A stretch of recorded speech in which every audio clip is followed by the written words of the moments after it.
Let me tell you something right now. God will open the right door. So don't worry. That thing you're stressing over, that opportunity you think you missed, that connection that didn't call you back, that deal that fell through, that dream that still feels stuck in neutral, stop pacing the hallway.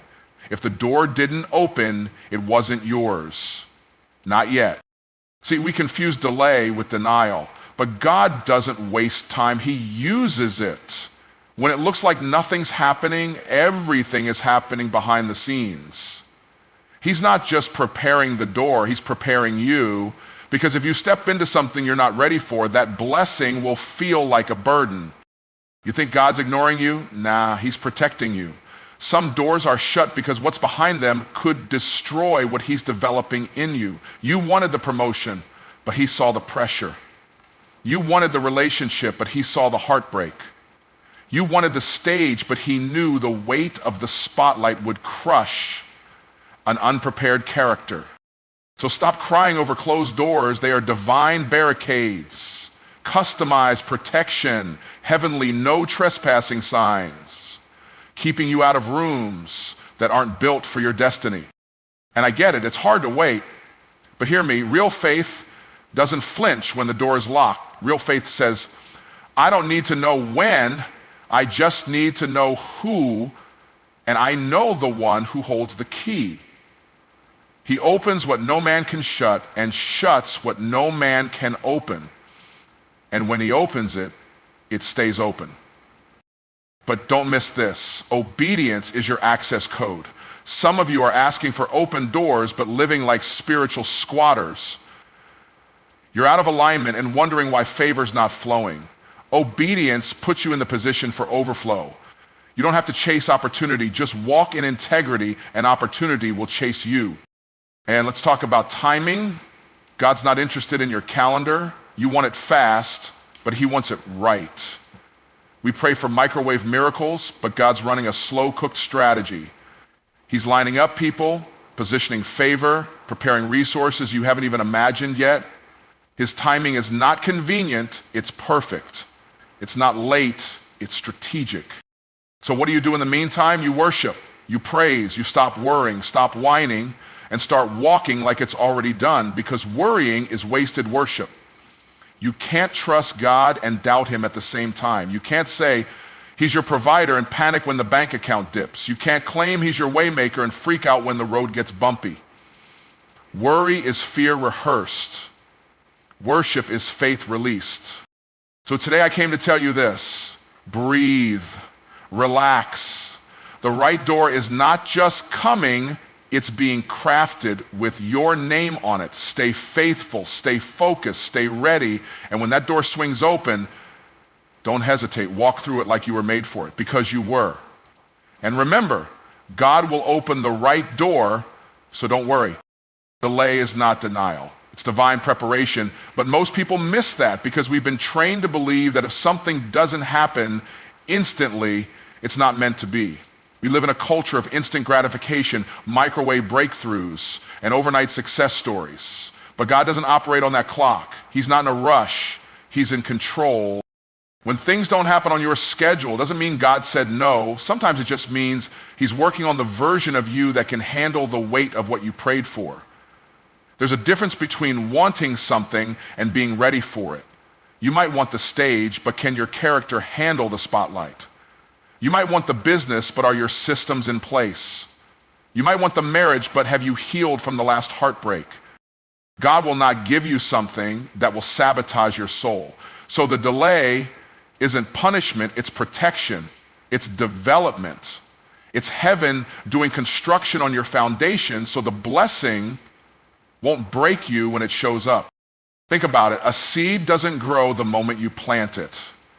There's a season of darkness, of silence, of deep soil moments where nothing looks like it's changing, but roots are going down. Strength is forming. And when the time is right, it breaks through. If you dig it up too soon, you kill what God was growing. So stop interpreting silence as absence. Stop interpreting waiting as wasting. That delay is doing something. It's maturing you. It's stretching your faith. It's teaching you how to trust God, not just for the blessing, but through the process. You don't need to panic in the delay. You need to prepare. Because when God finally says now, you won't have time to get ready. You'll have to be ready. So shift your mindset. Delay is not a closed door. It's just the hallway. And how you carry yourself in the hallway determines how you'll walk through the door. Don't despise the delay. Embrace it. Because it's not a detour. It's divine preparation. Closed doors are customized protection. Not all rejection is the enemy. Sometimes it's divine intervention in disguise. We think that when a door shuts in our face, it's because we failed or weren't good enough. But what if the very thing you're crying over is the thing God used to save you? See, God sees the full picture. You're looking at the moment, he's looking at the mission. You're focused on what you want, he's focused on what you need. So when a door closes, it's not random. It's not personal. It's precise. It's customized, tailor-made for your protection based on information you don't have yet. You don't know what's behind that opportunity you were begging for. You don't know what kind of weight, temptation, or distraction was waiting to pull you off track, but God does. And when he says no, it's not a punishment, it's a boundary. A loving father doesn't give his child everything they ask for. He gives them what's best for them, even if they don't understand it yet. That job you didn't get, maybe that environment would have drained your passion. That relationship that didn't work out, maybe it would have damaged your purpose. That deal that didn't go through, maybe it would have opened a door to compromise. God doesn't just protect your life, he protects your legacy. So when he shuts a door, it's not just about the now, it's about your future. It's about preserving your assignment, your integrity, your peace. And here's the thing, just because a door looks good doesn't mean it's God. The enemy can open doors too. Opportunity doesn't always mean destiny. That's why discernment matters. Just because it pays well doesn't mean it's your path. Just because it feels right doesn't mean it is right. That's why we have to learn to trust the one who sees what we can't. So instead of getting mad at the door that didn't open, start thanking God for what he protected you from. Start praising him for the no's that saved your soul. You'll look back one day and realize that closed door was the greatest blessing you never asked for. Closed doors aren't setbacks, they're setups. They are reroutes, not rejections. And if you really trust God, you'll stop trying to kick down what he's locked up. Because if he closed it, you don't want it. Let him protect you, even when it hurts. Faith doesn't flinch at locked doors. Real faith doesn't panic when things don't open right away. It doesn't run when the answer isn't instant, and it doesn't fold when the opportunity seems sealed shut. Faith stands its ground, not because of what it sees, but because of who it trusts. If your faith needs a visible sign to stay strong, that's not faith, it's just observation. Faith is believing God is working, even when every door in your life says access denied. It's saying, I know what it looks like, but I trust what he said. Faith isn't scared of silence. It isn't intimidated by a season of waiting.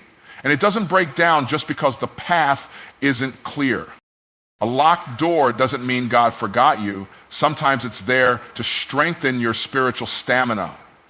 Can you still believe when nothing moves? Can you still worship when the answer is not yet? Can you still declare God's goodness when the door stays shut? That's where real faith lives, not in the outcome, but in the obedience.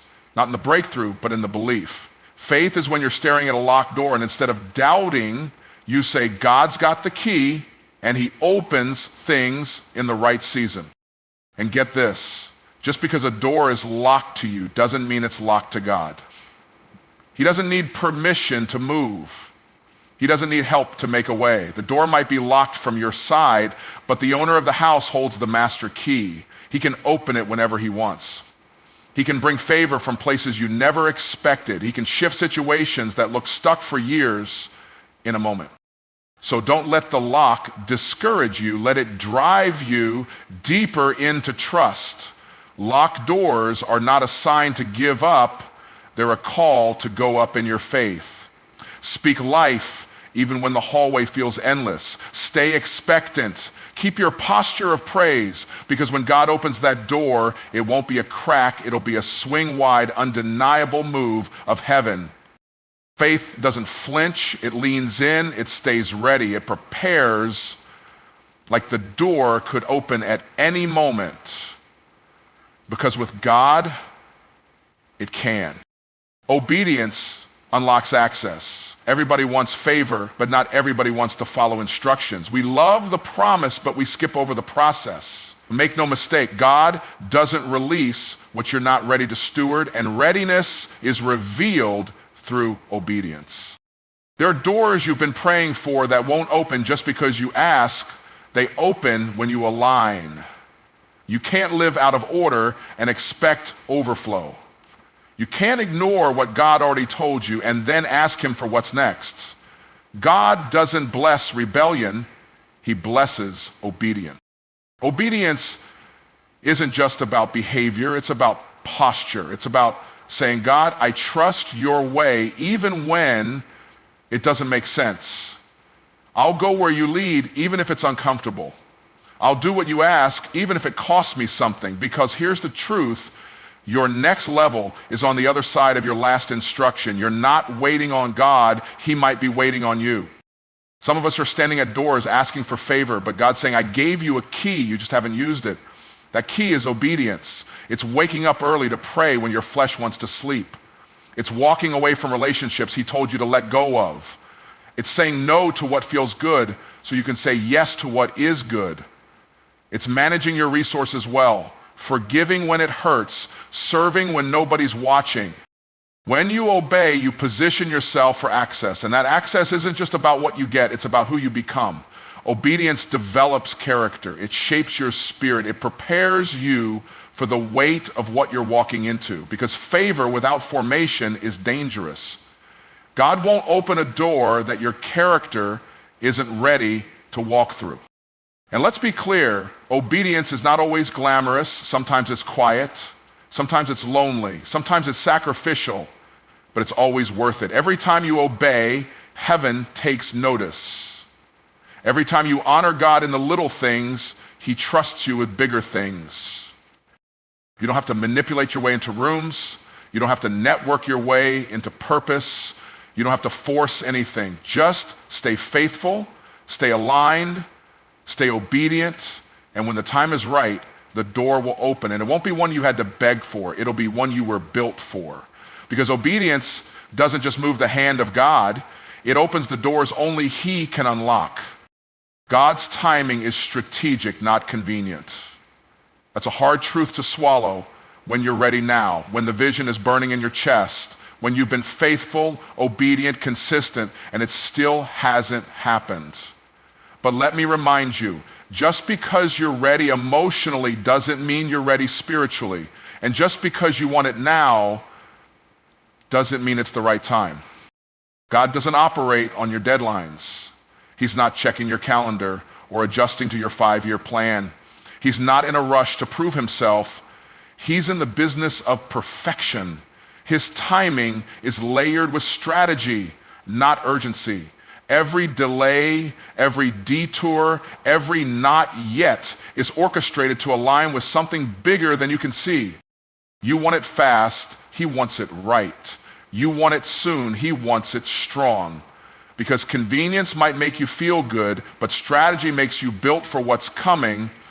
That's why God takes his time. He's not just preparing the blessing for you, he's preparing you for the blessing. And if he gave it too soon, it might crush you instead of crown you. Think about Joseph. He had the dream at 17, but the palace didn't come until years later. In between was betrayal, prison, and silence. But all of it was strategic. Every low place was training ground for high places. Every delay was a setup for destiny. The timing wasn't convenient, but it was perfect. That's how God moves. He's setting things in motion that you can't see. He's aligning people, shifting circumstances, removing obstacles, opening hearts, opening your eyes. And sometimes the only reason it hasn't happened yet is because if it had, you would have thought you did it. But when he does it in his time, there'll be no confusion. It was all him. So stop trying to microwave what God is slow cooking. Stop rushing a process that's designed to refine you. Stop calling it a delay when it's actually divine design. The timing of God is intentional, not accidental. It's crafted with precision, purpose, and power. You're not being overlooked. You're being positioned. Not being forgotten. You're being fortified. And when the moment comes, when the strategy of heaven meets the faithfulness of your journey, you won't have to fight for it. It'll fall right into place. Because when God moves, he moves suddenly. But don't confuse suddenly with quick. What feels sudden to you has been in motion for years. And when it hits, it'll be so right, so smooth, so undeniable that you'll say, only God. God's not late. God's not late. He's just strategic. And when he shows up, it won't be convenient, but it will be perfect. Worry is a waste of worship. Every moment you spend worrying is a moment you're not trusting. It's a moment where your mind rehearses fear instead of releasing faith. And the truth is, worry doesn't change anything except your peace. It won't move God faster, and it won't make the outcome better. All it does is drain your joy, distort your perspective, and delay your obedience. Worry is the enemy of worship because it shifts your focus from God's power to your problems. You start magnifying the obstacle instead of the one who can overcome it. You start obsessing over the what ifs instead of standing on the he said. Worry takes your eyes off the promise and glues them to the problem. It blinds you to what God is doing because you're too busy trying to control what he already has under control. You can't worship and worry at the same time. Your heart can't bow in two directions. One leads to panic, the other to peace. One drains you, the other fills you. One spirals you into fear, the other lifts you into faith. Worship reminds you of who God is, his power, his track record, his faithfulness. Worry forgets all of that and pretends like you're on your own. But you're not on your own. You serve a God who sees, who knows, who provides. A God who's never been late, never been confused, never needed your backup plan. So why let anxiety take the wheel when the one who holds the universe holds your future? Let's be real, worry comes easy. It feels like something productive. You think if you stress over it enough, maybe you'll find a solution. But worry never built anything. It never opened a door. It never healed a heart. Worship, on the other hand, shifts the atmosphere. It breaks chains. It invites heaven into your situation. Worship is not just a song, it's a weapon. And the enemy knows if he can keep you worried, he can keep you distracted from using it. That's why you've got to make a decision. Every time worry shows up, you answer it with worship. When your mind says, what if it doesn't work out? You respond, even if it doesn't, God is still good. When fear whispers, you're not going to make it, you declare, I've made it through worse, and God hasn't failed me yet. Turn your worry into worship by flipping the script. Instead of, why is this happening, ask, what is God teaching me? Instead of, how will I make it, declare, God will supply all my needs. That shift in perspective moves you from panic to praise, from surviving to standing strong. So the next time anxiety creeps in, remember, worry is a thief. Don't let it rob you of what you could be giving to God in worship. Your peace, your trust, your surrender, that's what he's after. That's where the power is. Don't waste your worship on worry. Redirect it, reclaim it, and watch what God does when you praise him before the breakthrough. Let me leave you with this. God will open the right door, so don't worry. All the delay you faced, all the closed doors, all the moments that felt like missed opportunities, they weren't setbacks, they were strategy. Heaven's version of wait is not the same as no. It's divine preparation, it's customized protection. It's God shaping you for what he's preparing and shaping what's coming to fit who you're becoming. If the door is locked, it's because it's not time or it's not yours. And if it is yours, no force in hell can keep it from opening. But until it does, don't waste your peace worrying.